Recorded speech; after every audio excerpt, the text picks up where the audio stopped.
subprocurador jurídico y de asuntos internacionales de la entonces PGR. Gracias por estar con nosotros. Bienvenido. ¿Qué tal? Muy buenas tardes, Yoli.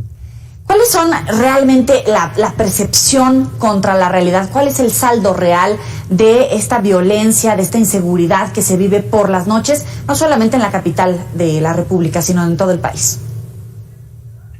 Bueno, de acuerdo a las cifras oficiales, esta percepción sí tiene repuntes. Estamos hablando de la encuesta del INEGI, y pues tiene que ver con la realidad que estamos atravesando en un periodo de transición post-pandemia, en donde los indicadores van al alza. Ciertamente la pandemia en delitos de fuero común significó una serie de indicadores en incidencias a la baja, pero ya que la gente está saliendo a trabajar o a su escuela, pues desafortunadamente este tipo de delitos se impactan.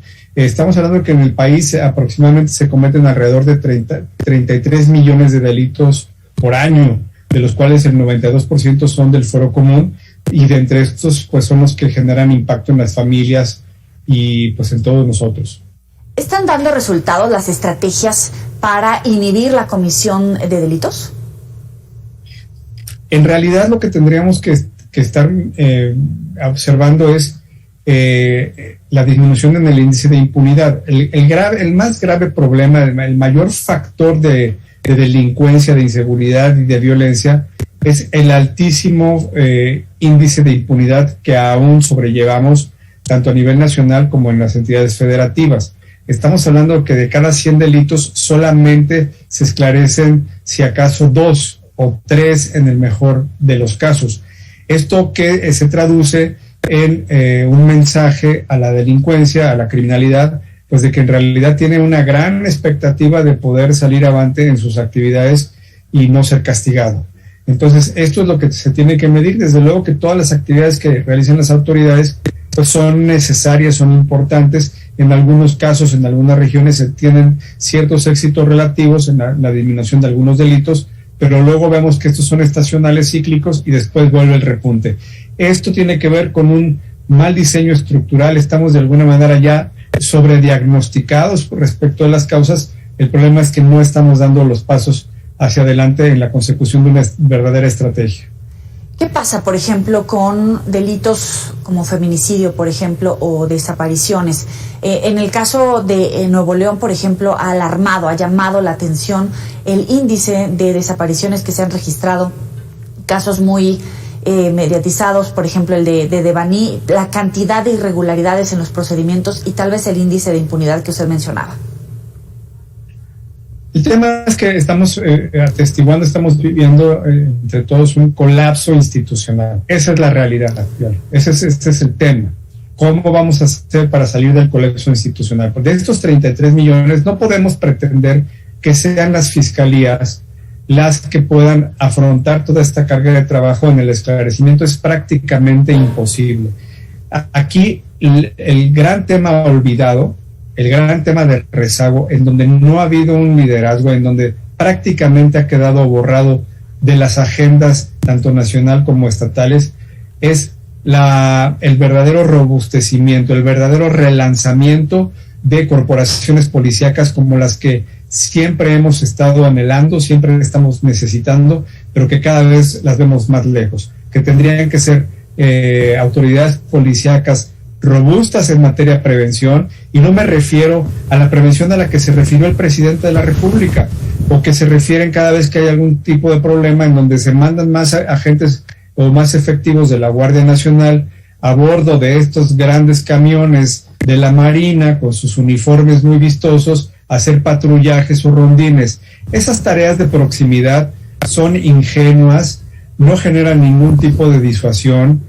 La delincuencia se ríe de ellas, lo acabamos de ver hace poco, ¿verdad? En un video también muy esclarecedor de cuál es ya el nivel de desafío, porque no se está generando una actividad preventiva de fondo que implique la inteligencia, el despliegue del conocimiento táctico estratégico de los grupos criminales para después realizar actividades de investigación y de combate eficaces, en donde haya dos actividades preponderantes. Uno, llevar a los delincuentes a la justicia, Nadie habla de balazos, ¿verdad? Ante esta falsa disyuntiva que ha planteado el presidente de abrazos no balazos. Nadie quiere balazos per se. Lo que se quiere es que se tengan procesos jurídicos, juicios, investigaciones, esclarecimiento de los hechos. Y dos, algo que también estamos reprobados como país, que es el tema de recuperar los activos, recuperar los acervos criminales, que también esa es una forma de medir el fracaso, el colapso institucional. Si me lo permites, Jorge, vamos a ver precisamente la respuesta que da hoy el presidente de la República. Primero da por buenas estas imágenes a las que ya hacías mención de los militares, los efectivos de seguridad del Estado a bordo de sus unidades saliendo de Michoacán, precisamente porque los criminales no los dejaron retomar el control de esa zona que está asolada. Y por si fuera poco, el presidente dice que el gobierno actual le da un trato de humanos, con visión de derechos humanos a los criminales. Vamos a verlo y vuelvo contigo. Se desplegaron como 300, 400 elementos y se evitó el enfrentamiento, asesinatos, muertes, porque cuidamos a los elementos de las Fuerzas Armadas, de la defensa, de la Guardia Nacional, pero también cuidamos a los integrantes de las bandas. Son seres humanos. Muchos destacan la visión humanista, a su modo de ver, del presidente con este tipo de declaraciones. ¿Cuál es el mensaje? Por un lado, a la criminalidad y por otro, a la ciudadanía. El mensaje ha sido puesto desde un principio en los programas, en las consignas, en los discursos del señor presidente, de que hay una especie de huelga de brazos caídos que significa no investigar, no inhibir, no disuadir. Y bueno, estamos viendo el nivel que esto está significando, ¿verdad? Insisto, estos topones como el que vimos en Michoacán es justamente lo que se puede y se debe de evitar aplicando a fondo los instrumentos, las estrategias y los mecanismos con los que ya cuenta el Estado. Se tienen normas jurídicas que hablan de inteligencia, de intervención, de prevención. ¿Qué es lo que ha pasado? Que nada de esto se está realizando. Y tenemos esta visión, o el gobierno tiene esta visión o esta concepción de que la prevención es tener a los vehículos del ejército circulando por las carreteras en una actividad de presencia o de proximidad física para la disuasión a la contención, lo cual es verdaderamente, insisto, falaz, insuficiente, es un engaño. Y por el otro lado, pues no se hacen investigaciones a fondo, no se genera un mecanismo de gobernanza en donde la señal a la criminalidad sea: sabemos quiénes son, estamos tras de ustedes, vamos a quitarles lo que se roban, vamos a devolver la seguridad a la ciudadanía. Nada de esto está pasando y se están desperdiciando los recursos, los instrumentos y los mecanismos que la ley aporta en un falso discurso pseudo-humanista que lo único que está generando es una tierra de nadie y que los criminales sigan tan campantes realizando sus actividades, asolando y aterrorizando a la población. ¿Va a dar resultados esta iniciativa para que los elementos de la Guardia Nacional se incorporen al ejército?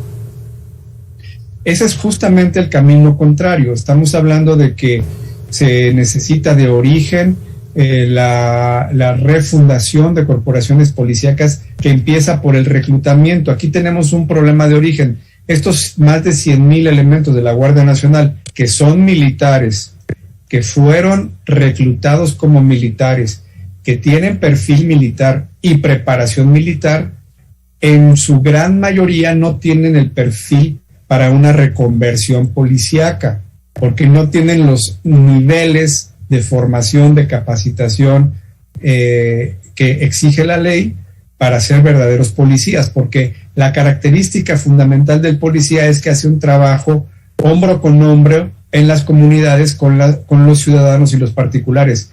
El militar, el miembro de la corporación castrense, tiene una misión de enfrentamiento, de aniquilamiento del enemigo, y no tiene esta formación para realizar lo que llamamos actos de molestia o actos de autoridad. ¿Quién va a venir a hacer los cateos? ¿Quién va a venir a hacer las inspecciones? ¿Quién va a venir a hacer la vigilancia? Elementos policíacos con altos estándares de capacitación, de respeto a derechos humanos, controlados por jueces y por agentes del Ministerio Público, o elementos militares que están acostumbrados a imponerse por la fuerza. ¡Qué terror! ¡Qué terror que los cateos, que las entrevistas, que la posibilidad de tener contacto con los ciudadanos sea con elementos castrenses, que es muy difícil este reacondicionamiento. Mucho de esto pasa por el reclutamiento y los niveles de preparación.